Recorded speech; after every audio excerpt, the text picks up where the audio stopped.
Hi, we are going to read another classic golden book, The Saggy Baggy Elephant.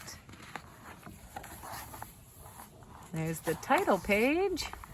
A happy little elephant was dancing through the jungle. He thought he was dancing beautifully. 1, 2, 3, kick. But whenever he went 1, 2, 3, his big feet pounded so that they shook the whole jungle.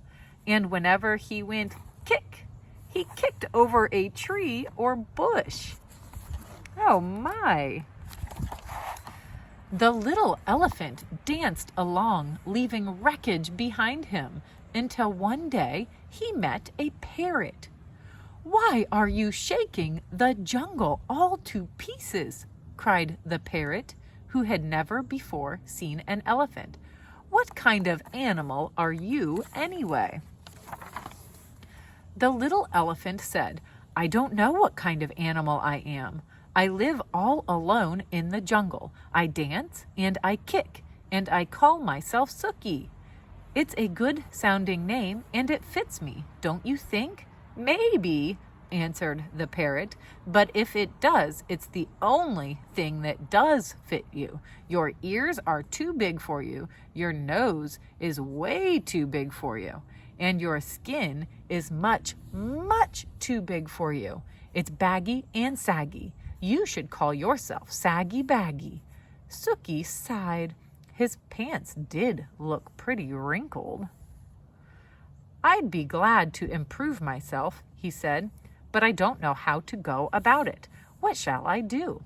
"I can't tell you. I never saw anything like you in all my life," replied the parrot. The little elephant tried to smooth out his skin. He rubbed it with his trunk. He pulled up his pant legs, but they fell right back into dozens of wrinkles. It was very disappointing, and the parrot's saucy laugh didn't help a bit. "That's not very nice, parrot." Just then a tiger came walking along. He was a beautiful, sleek tiger. His skin fit him like a glove. Sooki rushed up to him and said, "Tiger, please tell me why your skin fits so well. The parrot says mine is all baggy and saggy, and I do want to make it fit me like yours fits you." The tiger didn't care a fig about Sooki's troubles, but he did feel flattered and important. But he did feel just a little mite hungry. "My skin always did fit," said the tiger. "Maybe it's because I take a lot of exercise. But," added the tiger, "if you don't care for exercise, I shall be delighted to nibble a few of those extra pounds of skin off for you." "Oh, no, thank you. No, thank you," cried Sooki. "I love exercise. Just watch me." Sooki ran until he was well beyond reach. "Bye-bye, tiger." Then he did somersaults and rolled on his back. He walked on his hind legs and he walked on his front legs. When Sooki wandered down to the river to get a big drink of water, he met the parrot. The parrot laughed harder than ever. "I tried exercising," sighed the little elephant. "Now I don't know what to do." "Soak in the water the way the crocodile does," laughed the parrot. "Maybe your skin will shrink." So Sooki tramped straight into the water. Let's see.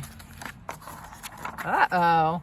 But before he soaked nearly long enough to shrink his skin, a great big crocodile came swimming up, snapping his fierce jaws, looking greedily at Sooki's tender ears. "Sooki better get out." "Go!" The little elephant clambered up the bank and ran away, feeling very discouraged.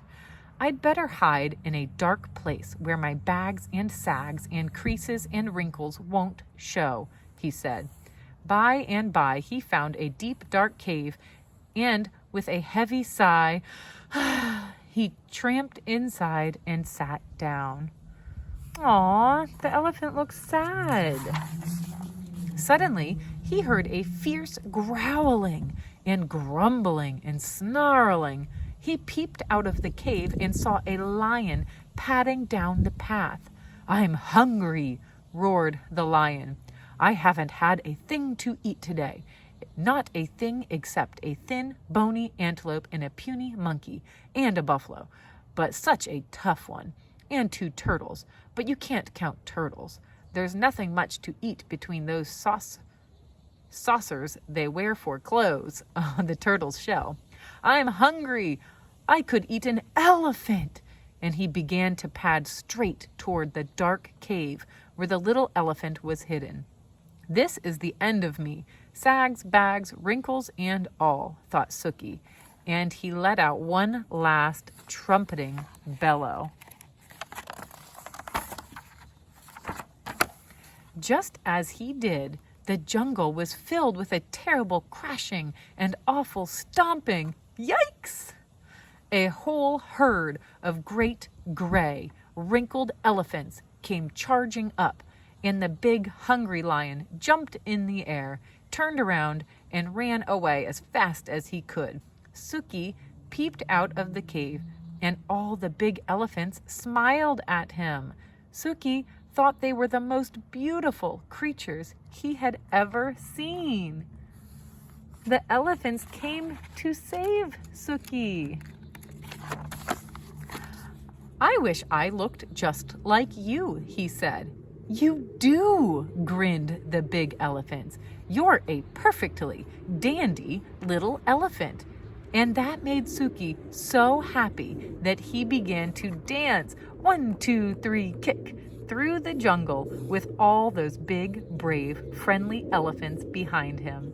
The saucy parrot watched them dance, but this time he didn't laugh, not even to himself. Yay! Sooki found the elephant family. Look how happy. Thank you for reading.